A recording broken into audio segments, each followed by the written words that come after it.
नाम की घोषणा हो गई? मेरे नाम की घोषणा के लिए ही ये प्रेस वार्ता है। और चूँकि धनबाद में हमारा जो ग्रामीण क्षेत्र है, हमारे कार्यकर्ता ग्रामीण क्षेत्र के साथ साथ जो नगर निगम क्षेत्र में है, वो भी मतलब बहुत ज़्यादा उत्सुक थे कि किस तरह से हम लोग नगर निगम चुनाव को लड़ेंगे। और इसी दरमियान आज हम लोग इस प्रेस वार्ता को रखे और हमारा प्रत्याशी आज इस प्रेस वार्ता में घोषित हुए।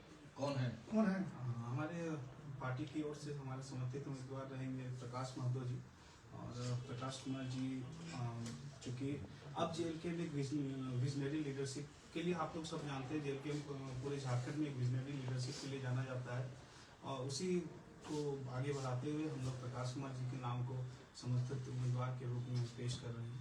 प्रकाश जी के प्रोफाइल के बारे में कुछ बताएं, वो पहले से किस रूप में काम कर रहे हैं, समाज सेवा क्या है उनका? प्रकाश जी फिलहाल अगर देखा जाए तो पार्टी में हमारे वो केंद्रीय प्रवक्ता ही हैं, लेकिन इसके अलावा अगर उनके प्रोफाइल को देखा जाए तो ये नगर निगम क्षेत्र के लिए काफ़ी सूटेबल है, चूँकि ये अर्बन डेवलपमेंट में बाहर काम किए हुए हैं।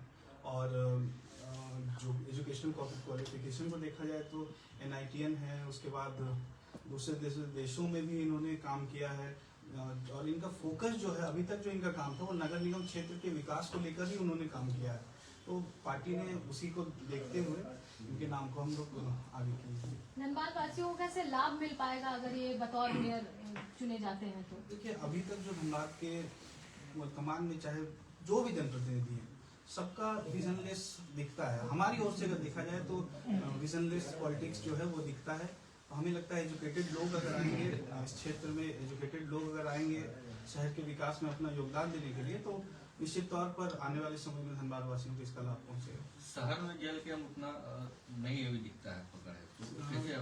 देखिए, ये जो है धारणा आज से अगर हम 1 से 1.5 साल पहले अगर कहें तो ये धारणा थी, पर शहर में आज कोई भी समस्या अगर शहर में होता है ना, शहर के किसी भी अस्पताल में चले जाइए, शहर के किसी भी ऑफिस में चले जाइए, जेएलके के द्वारा जितनी समस्याओं का निदान होता है, हमें नहीं लगता किसी और पार्टी के द्वारा होता है।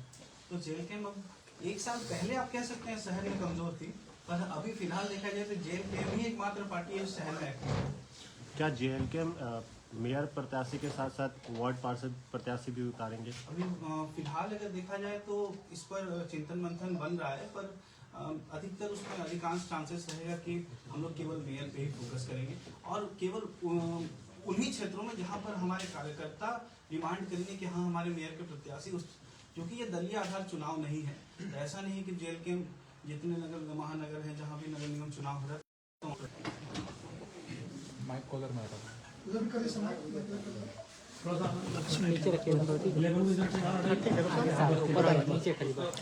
सब बढ़ा दीजिए। अरे उसको बढ़ाइए।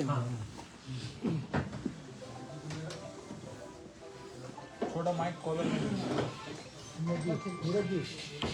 कॉलर में दूर से बनाइए ना, दूर से बनाइए तो पीछे से बनाइए ना। एक और माइक होगा उसको। हेलो,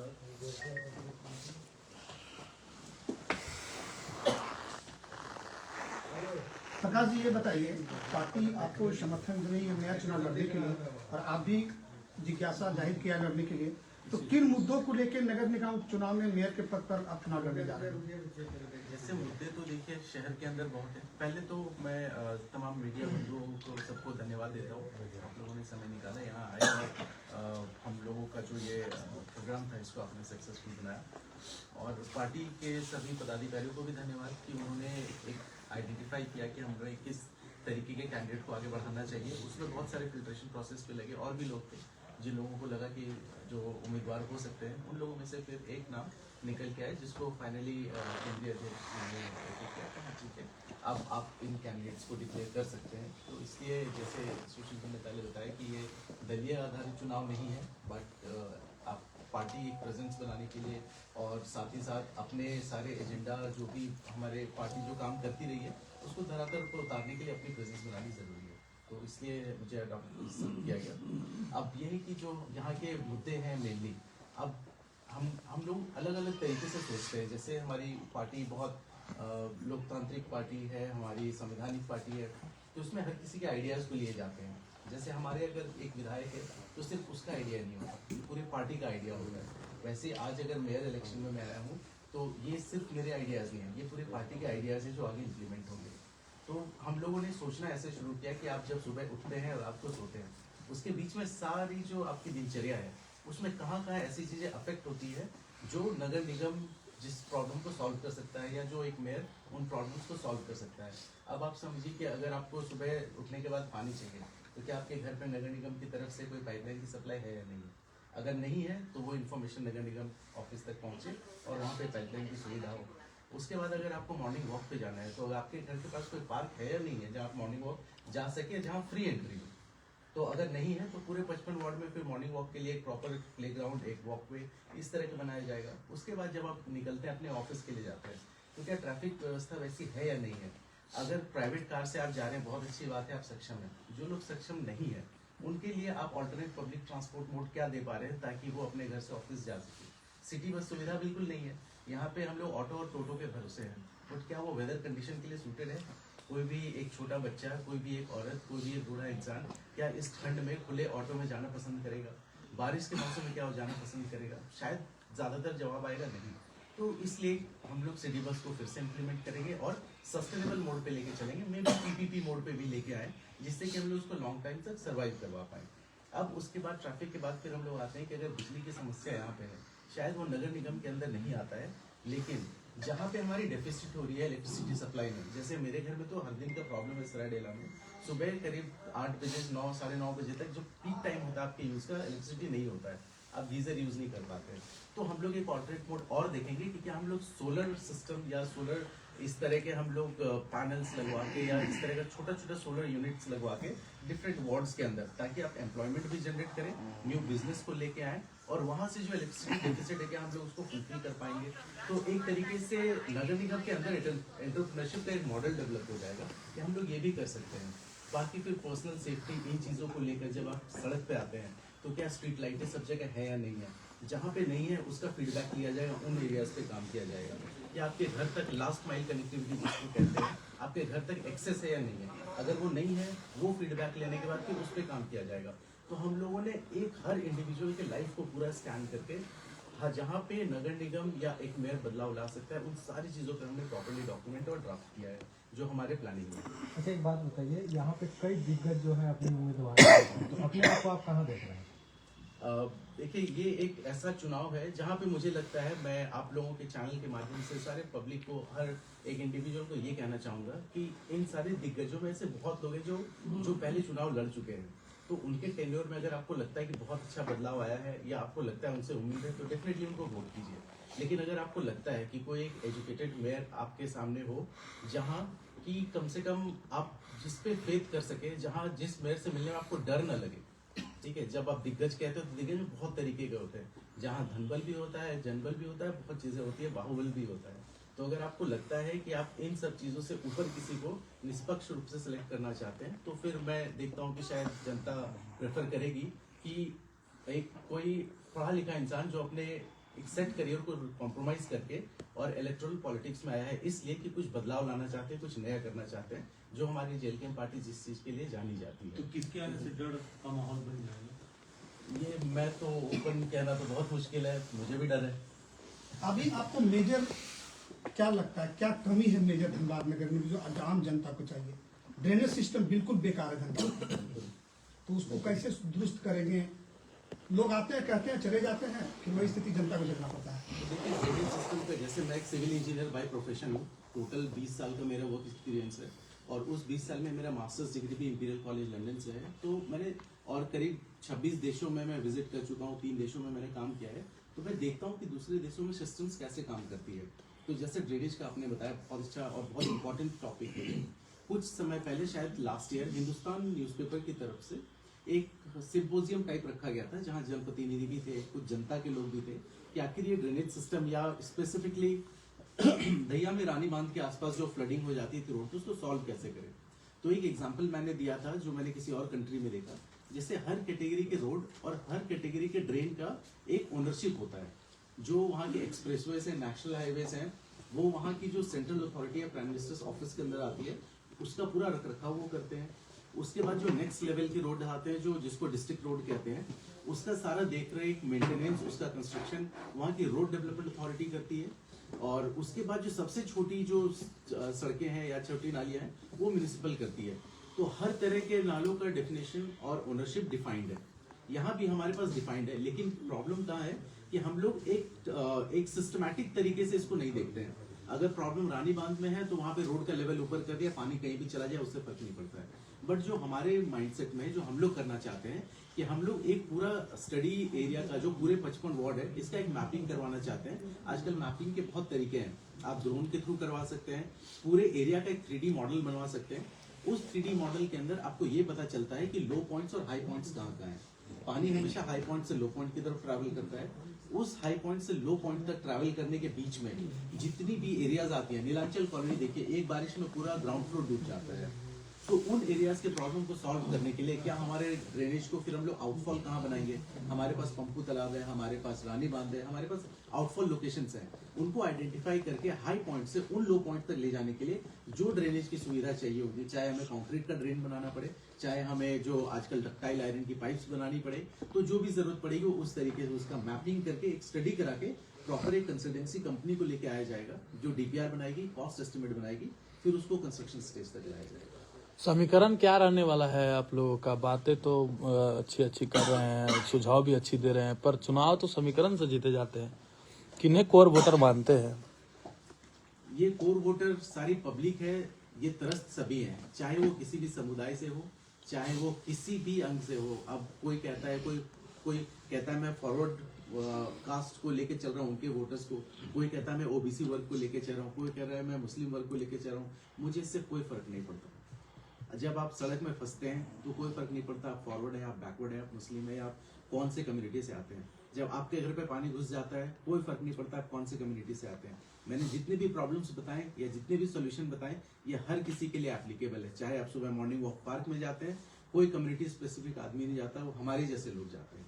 जब आपके घर पे पानी घुसता है, पानी किसी कम्युनिटी को देख के उसके घर नहीं घुसता, फिर वो हर पब्लिक के लिए होता है। इसीलिए मैं बिल्कुल रिक्वेस्ट करूंगा कि अगर कोई मुझे मेरी कम्युनिटी देख के वोट करना चाहता है तो आप प्लीज मेरी योग्यता और मेरे विजन पे वोट करें, सिर्फ मेरी कम्युनिटी को देख के वोट न करें। ये मेरा एक सवाल है, दलीय आधार पर चुनाव नहीं हो रहा है, लेकिन पर्दे के पीछे सभी पार्टियां अपने प्रत्याशी को उतार रहे हैं। जेलकम भी उतारी है, तो जेलकम के अलावा कौन सी ऐसी संस्था है या कौन सा सामाजिक संगठन है जो आपको इस चुनाव में अग्रसारित करेगी और सपोर्ट करेगी?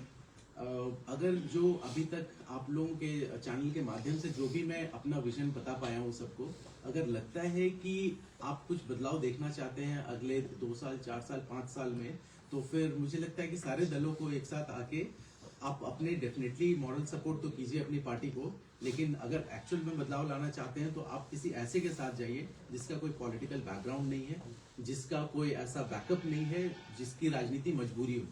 राजनीति हमारे लिए एक सेवा है, हम सेवा करने के लिए आ रहे हैं। इसलिए मैं चाहूंगा सारे पार्टीज को आगे आके अगर जरूरत पड़े तो फिर किसी ऐसे कैंडिडेट के लिए वोट कीजिए जो एक्चुअल में बदलाव ला सके। Thank you. सुशील जी, एक सवाल आपसे, माइक रख लीजिए।